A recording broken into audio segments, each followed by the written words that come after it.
أعوذ بالله من الشيطان الرجيم. بسم الله الرحمن الرحيم. الحمد لله الذي أنزل على عبده الكتاب ولم يجعل له عوجا قيما لينذر بأسا شديدا من لدنه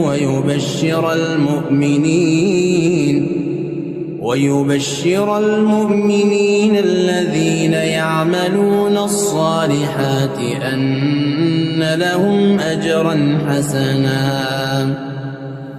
ماكثين فيه أبدا وينذر الذين قالوا اتخذ الله ولدا ما لهم به من علم ولا لآبائهم كبرت كلمة تخرج من أفواههم يقولون إلا كذبا فلعلك باخع نفسك على آثارهم إن لم يؤمنوا بهذا الحديث أسفا إنا جعلنا ما على الأرض زينة لها لنبلوهم أيهم أحسن عملا وإنا لجاعلون ما عليها صعيدا جرزا أم حسبت أن أصحاب الكهف والرقيم كانوا من آياتنا عجبا إذ أوى الفتية إلى الكهف فقالوا ربنا آتنا من لدنك رحمة وهيئ لنا من أمرنا رشدا وضربنا على آذانهم في الكهف سنين عددا ثم بعثناهم لنعلم أي الحزبين أحصى لما لبثوا أمدا نحن نقص عليك نبأهم بالحق إنهم فتية آمنوا بربهم وزدناهم هدى وربطنا على قلوبهم إذ قاموا فقالوا ربنا رب السماوات والأرض لن ندعو من دونه إلها لقد قلنا إذا شططا هؤلاء قومنا اتخذوا من دونه آلهة لولا يأتون عليهم بسلطان بين فمن أظلم ممن افترى على الله كذبا وإذ اعتزلتموهم وما يعبدون إلا الله فأووا إلى الكهف ينشر لكم ربكم من رحمته ويهيئ لكم من أمركم مرفقا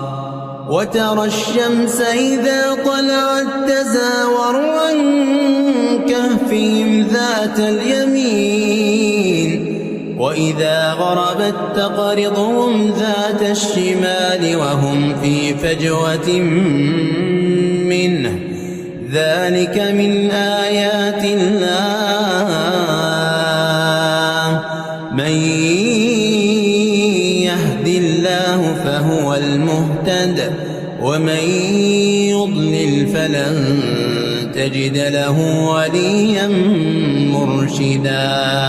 وتحسبهم أيقاظا وهم رقود ونقلبهم ذات اليمين وذات الشمال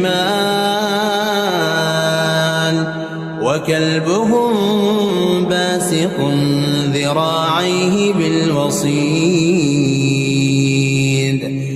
لو اطلعت عليهم لوليت منهم فرارا ولملئت منهم رعبا وكذلك بعثناهم ليتساءلوا بينهم قال قائل منهم كم لبثتم قالوا لبثنا يوما أو بعض يوم قالوا ربكم أعلم بما لبثتم فابعثوا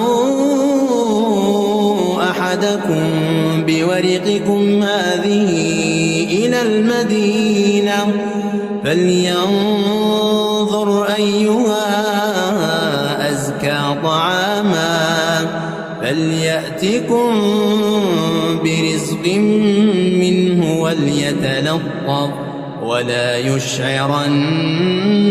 بكم أحدا إنهم إن يظهروا عليكم يرجموكم أو يعيدوكم في ملتهم ولن تفلحوا إذا أبدا وكذلك أعثرنا عليهم ليعلموا أن وعد الله حق وأن الساعة لا ريب فيها إذ يتنازعون بينهم أمرهم فقالوا ابنوا عليهم بنيانا ربهم أعلم بهم قال الذين غلبوا على أمرهم لنتخذن عليهم مسجدا سيقولون ثلاثة رابعهم كلبهم ويقولون خمسة سادسهم كلبهم رجما بالغيب ويقولون سبعة وثامنهم كلبهم قل ربي أعلم بعدتهم ما يعلمهم إلا قليل فلا تمار فيهم إلا مراء ظاهرا ولا تستفت فيهم منهم أحدا ولا تقولن لشيء إني فاعل ذلك غدا إلا أن يشاء الله واذكر ربك إذا نسيت وقل عسى أن يهديني ربي لأقرب من هذا رشدا ولبثوا في كهفهم 300 سنين وازدادوا 9 قل الله أعلم بما لبثوا له غيب السماوات والأرض أبصر به وأسمع ما لهم من دونه من ولي ولا يشرك في حكمه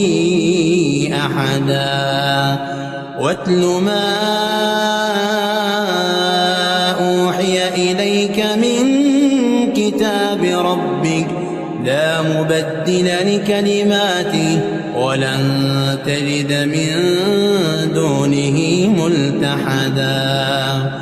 واصبر نفسك مع الذين يدعون ربهم بالغداة والعشي يريدون وجهه ولا تعد عيناك عنهم تريد زينة الحياة الدنيا ولا تطع من أغفلنا قلبه عن ذكرنا واتبع هواه وكان أمره فرطا وقل الحق من ربكم فمن شاء فليؤمن ومن شاء فليكفر إنا أعتدنا للظالمين نارا أحاط بهم سرادقها وإن يستغيثوا يغاثوا بماء كالمهل يشوي الوجوه بئس الشراب وساءت مرتفقا إن الذين آمنوا وعملوا الصالحات إنا لا نضيع أجر من أحسن عملا أولئك لهم جنات عدن تجري من تحتهم الأنهار يحلون فيها من أساور من ذهب ويلبسون ثيابا خضرا من سندس واستبرق متكئين فيها على الأرائك نعم الثواب وحسنت مرتفقا واضرب لهم مثل الرجلين جعلنا لأحدهما جنتين من أعناب وحففناهما بنخل وجعلنا بينهما زرعا كلتا الجنتين آتت أكلها ولم تظلم منه شيئا وفجرنا خلالهما نهرا وكان له ثمر فقال لصاحبه وهو يحاوره أنا أكثر منك مالا وأعز نفرا ودخل جنته وهو ظالم لنفسه قال ما أظن أن تبيد هذه أبدا وما أظن الساعة قائمة ولئن رددت إلى ربي لاجدن خيرا منها منقلبا قال له صاحبه وهو يحاوره أكفرت بالذي خلقك من تراب ثم من نطفة ثم سواك رجلا لكن هو الله ربي ولا أشرك بربي أحدا ولولا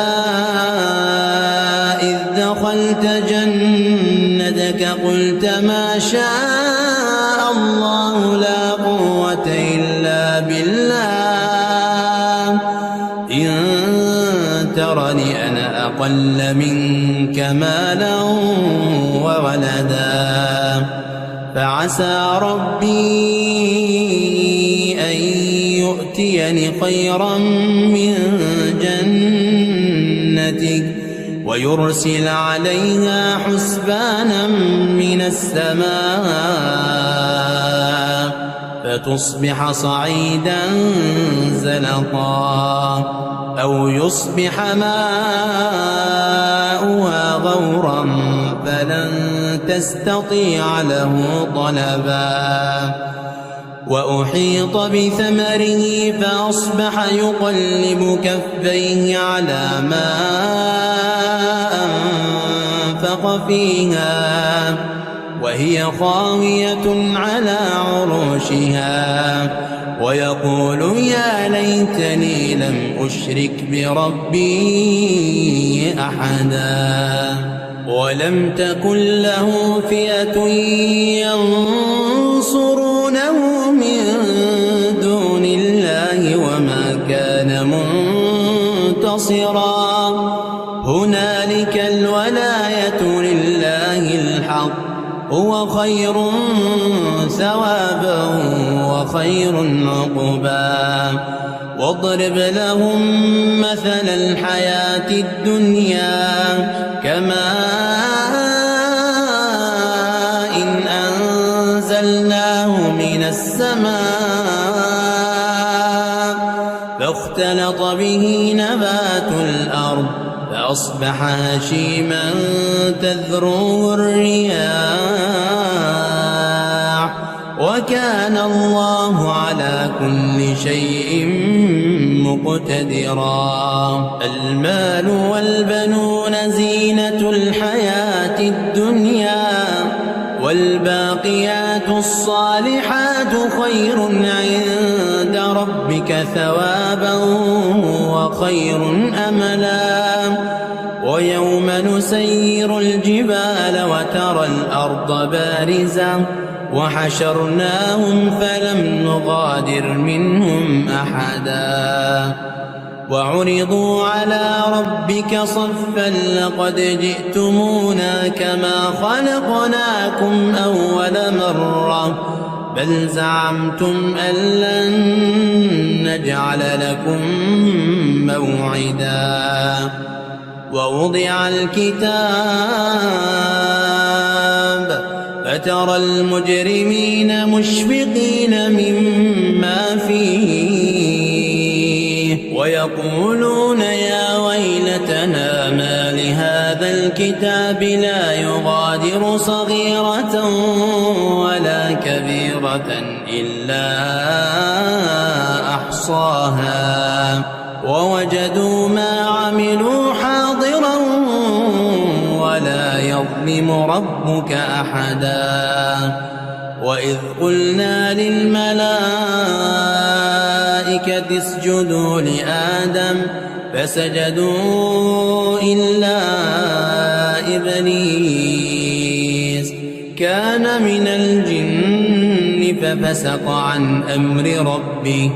أفتتخذونه وذريته أولياء من دوني وهم لكم عدو بئس للظالمين بدلا ما أشهدتهم خلق السماوات والأرض ولا خلق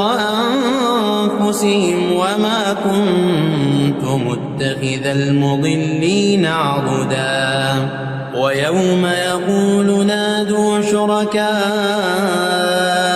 الذين زعمتم فدعوهم فلم يستجيبوا لهم وجعلنا بينهم موبقا ورأى المجرمون النار فظنوا أنهم مواقعوها ولم يجدوا عنها مصرفا ولقد صرفنا في هذا القرآن للناس من كل مثل وكان الإنسان أكثر شيء جدلا وما منع الناس أن يؤمنوا إذ جاءهم الهدى ويستغفروا ربهم إلا أن تأتيهم سنة الأولين أو يأتيهم العذاب قبلا وما نرسل المرسلين إلا مبشرين ومنذرين ويجادل الذين كفروا بالباطل ليدحضوا به الحق واتخذوا آيات وما أنذروا هزوا ومن أظلم ممن ذكر بآيات ربه فأعرض عنها ونسي ما قدمت يداه إنا جعلنا على قلوبهم أكنة أن يفقهوه وفي آذانهم وقرا وإن تدعوهم إلى الهدى فلن يهتدوا إذا أبدا وربك الغفور ذو الرحمة لو يؤاخذهم بما كسبوا لعجل لهم العذاب بل لهم موعد لن يجدوا من دونه موئلا وتلك القرى أهلكناهم لما ظلموا وجعلنا لمهلكهم موعدا وإذ قال موسى لفتاه لا أبرح حتى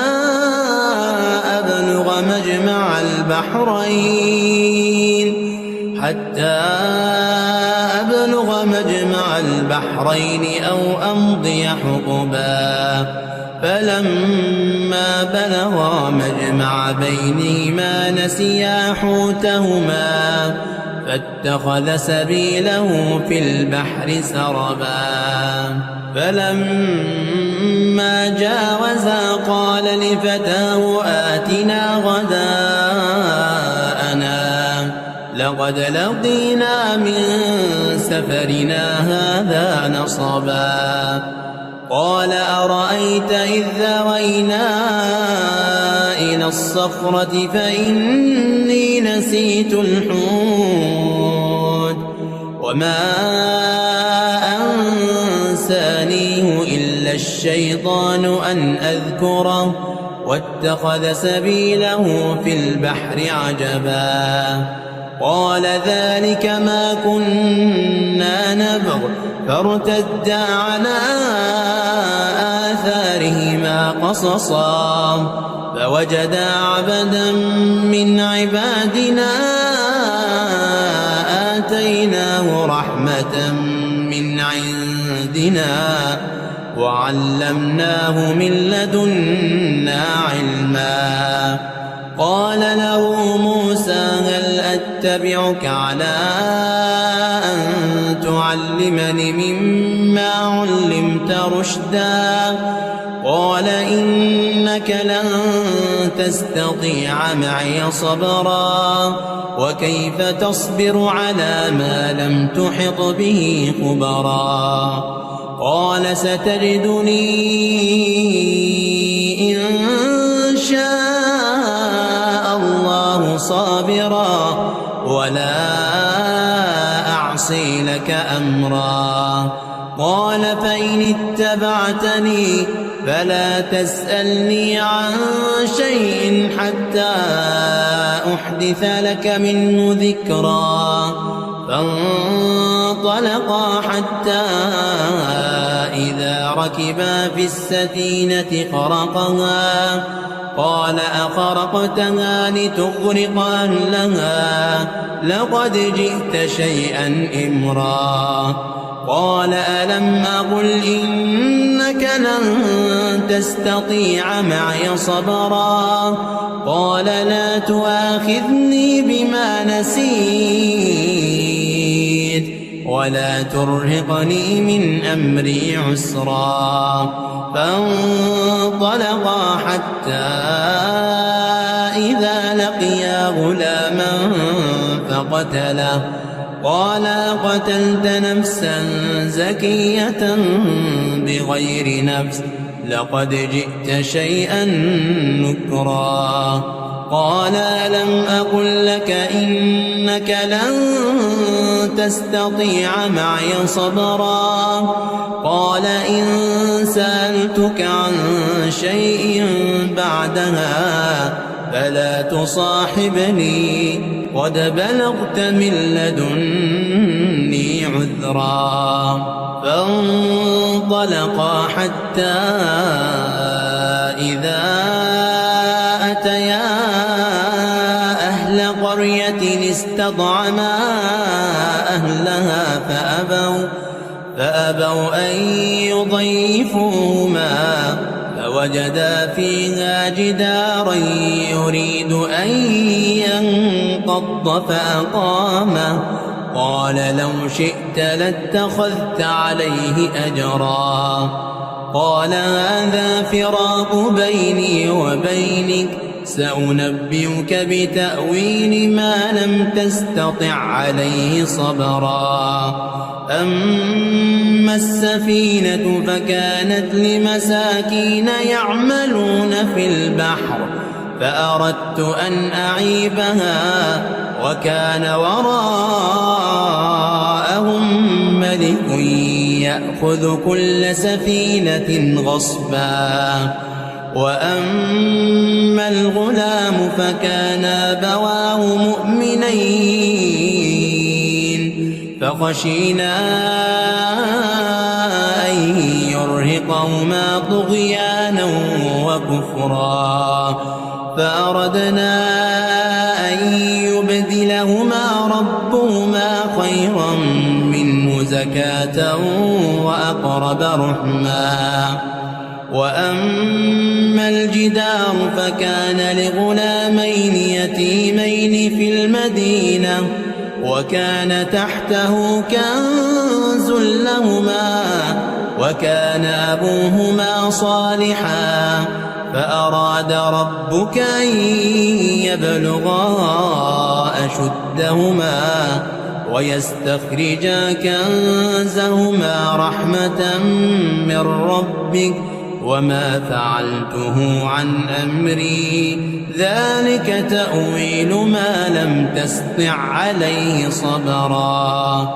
ويسألونك عن ذي القرنين قل سأتلو عليكم منه ذكرا. إنا مكنا له في الأرض وآتيناه من كل شيء سببا. فأتبع سببا حتى إذا بلغ مغرب الشمس وجدها تغرب في عين حمئة ووجد عندها قوما قلنا يا ذا القرنين إما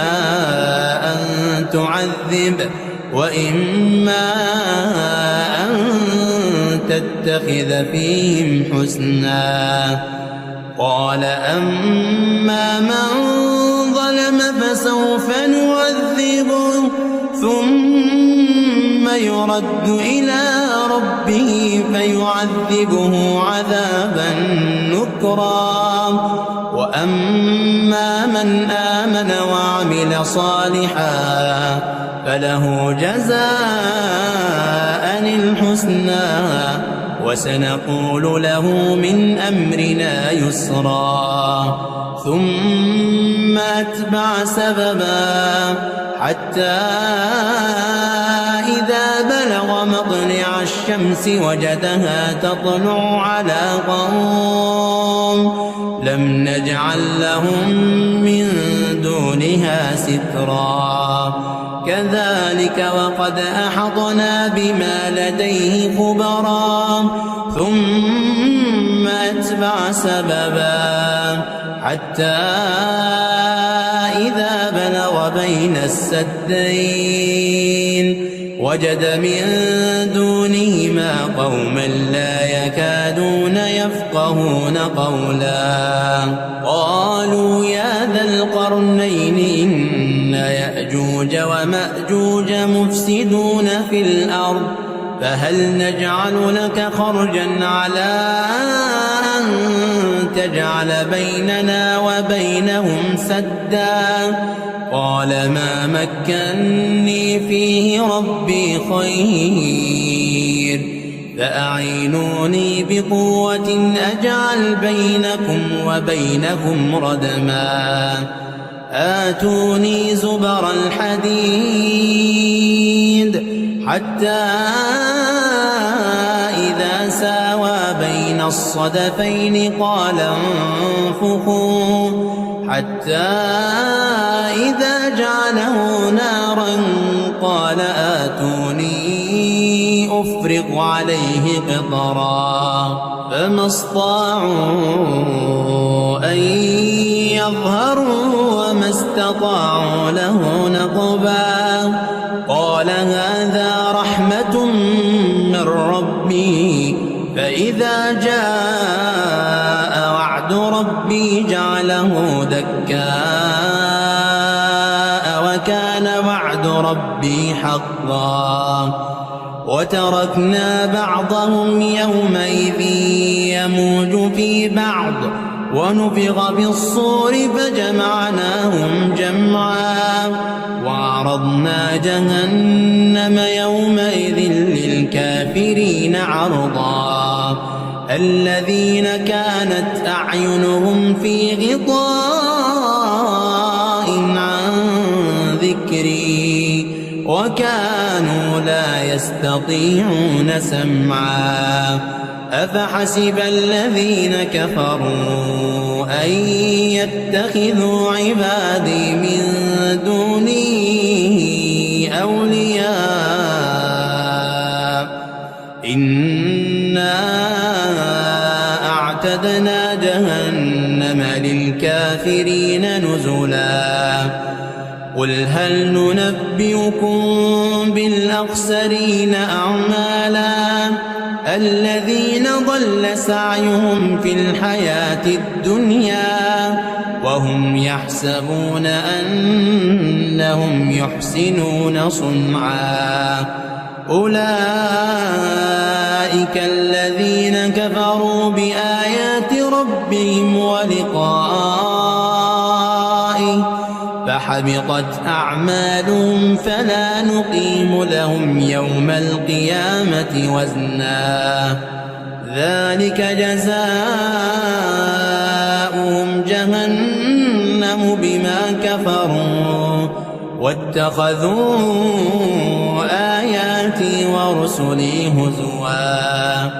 إن الذين آمنوا وعملوا الصالحات كانت لهم جنات الفردوس نزلا خالدين فيها لا يبغون عنها حولا قل لو كان البحر مدادا لكلمات ربي لنفد البحر قبل أن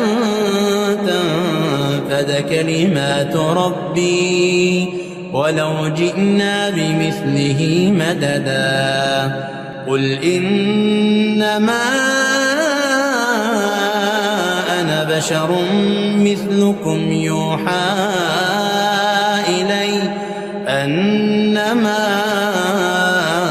إلهكم إله واحد فمن كان يرجو لقاء ربه فليعمل عملا صالحا ولا يشرك بعبادة ربه أحدا.